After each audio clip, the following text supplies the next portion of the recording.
বন্ধুরা দেখো, ভাত হয়ে গেছে। ভাত বসিয়ে দিয়ে সবজিটা কাটছিলাম। দেখো, কলমি শাকের ভাজা হবে, হিঞ্চে আলু মাখানো হবে, মাছের তেলের চচ্চড়ি হবে, আর মাছের ঝাল দেওয়া হবে। সবজিটা কেটে নিয়েছি, ভাতও হয়ে গেছে।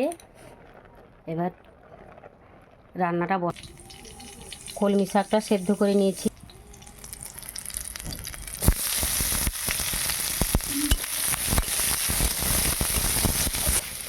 পেঁয়াজটা ভাজা হয়ে গেছে।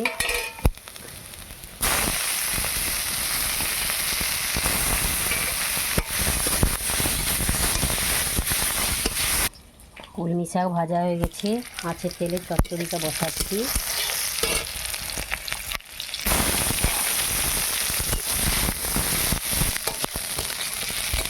মাছের মাথা তেল ছিল, দিয়ে দিয়েছি।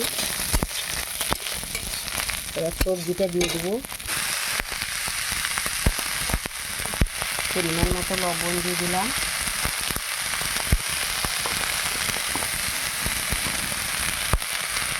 তোমরা হয়তো ভাবছো দিদিভাইকে একই একই রান্নাগুলো দেখাচ্ছে, কী করবো বলো।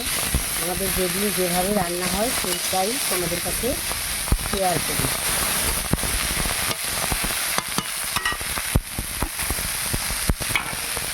এবার ঢাকা দিয়ে দেবো।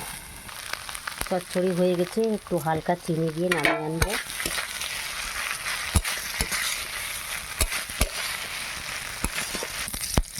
মাছের ঝাল দেওয়াটা বসাবো। কাঁচা লঙ্কা দিয়েছি,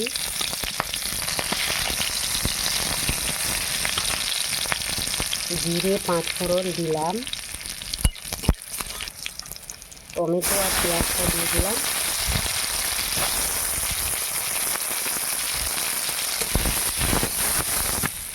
হলুদ আর লঙ্কা গুঁড়ো দিলাম। এবার সর্ষে বাটা দিয়ে একটু নাড়াচাড়া করবো।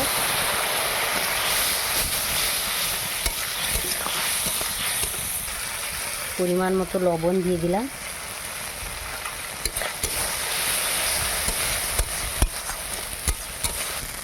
এবার জল দিয়ে দেবো।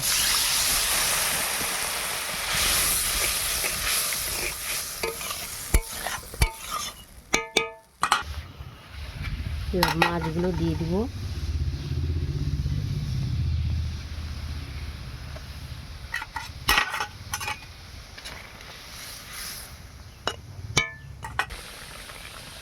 উপরে একটু তেল দিয়ে দিব।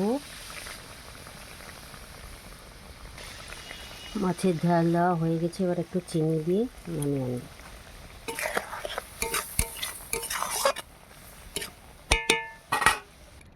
বন্ধুরা দেখো, রান্না হয়ে গেছে। আজকে কি রান্না করলাম দেখো, হিঞ্চে আলু মাখানো হবে, সেদ্ধ হয়ে গেছে, কলমি শাকের ভাজা, আর মাছের তেলের চচ্চড়ি, মাছের ঝাল দেওয়া, আর এই দেখো ঘরের দই।